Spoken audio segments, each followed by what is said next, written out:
The next question is from MK, yeah, who I always assume is Mary-Kate Olsen, yeah, completely unsubstantiated. I'm sure you're not, but whatever, yeah. I shall address you as if you were, yeah, as I always do. Fine, after the fact, a friend and I were talking about different cleaning procedures, and vinegar, oh, I hate vinegar, but yeah, that's just me. It's not because it's ineffective, it's just because it does something inside my nose that I really, really dislike.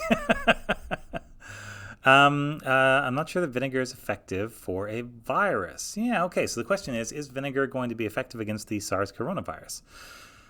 Or how would it be effective? Yeah, okay. So at least one way that I can think that it would probably be effective is in causing the spike protein to unfold a little bit too soon. This is going to depend on a couple of things, and I think the spike protein has a couple of sort of safety catches to maybe prevent this from happening. So normally when the virus goes in through a cell, there are these little amino acids. There's 20 different amino acids that make up a protein, and they're in some combination of them in some order. Yeah, but it's like a big long string of spaghetti with all these little amino acids in a row, and then it's like you take that spaghetti and you fold it up into a spike shape, and that's what a spike is. So there are a couple of these amino acids that actually change when they're around acidic pH, which is what you get with vinegar. And vinegar, I think, has a pH of around 4, or at least acetic acid would. Maybe vinegar is buffered by all that other terrible tasting and smelling stuff in there. Yeah, I don't know. I'm anti-vinegar in general, not anti-vinegar as a cleaning product. Just, yeah. Biased. Yeah, it's important to know our biases. So what that does is it can change the charge of an amino acid that's called histidine. And it's just one out of those 20. It occurs here and there.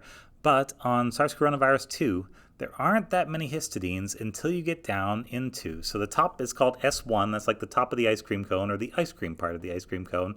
And then the rest of the thing, which is like the cone part, is called S2. And it's also like on the inside of that. S2 is just waiting for S1 to get pulled off when it runs into the receptor, the protein on the surface of your cell. So S1, like the ice cream, sticks to the cell, gets pulled off, and then the inside sort of twists around like a little gymnast, unfolds, refolds, and bam, does fusion. And whatever, there's a virology lecture in there that you don't need right now. And so we think that is driven by acid interacting with the histidines, these particular amino acids, down in the bottom part, in the cone part.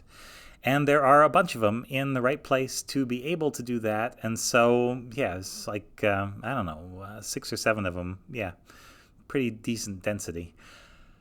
But this probably only works efficiently after you have cut the spike protein in 2 places.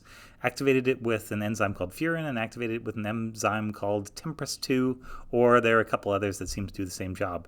And so it looks as though it might have some effect, but I don't think you could rely on vinegar alone to knock out the virus and unfold the spike. If it did that, if it was strong enough, then yes, you would be forcing the spike to go through these changes. You'd probably need, I would guess, a couple minutes of contact time. So at this point, we're talking about, leaving your fish and chips at home and just sprinkling the vinegar onto the surface and then just leaving it there, walking away for 5 minutes, and then, coming back to a vinegar smelling house. I don't know. I don't think it would be a particularly effective antiviral, but I'm going to have to look because people have been using acid to cause the spike to do this transition.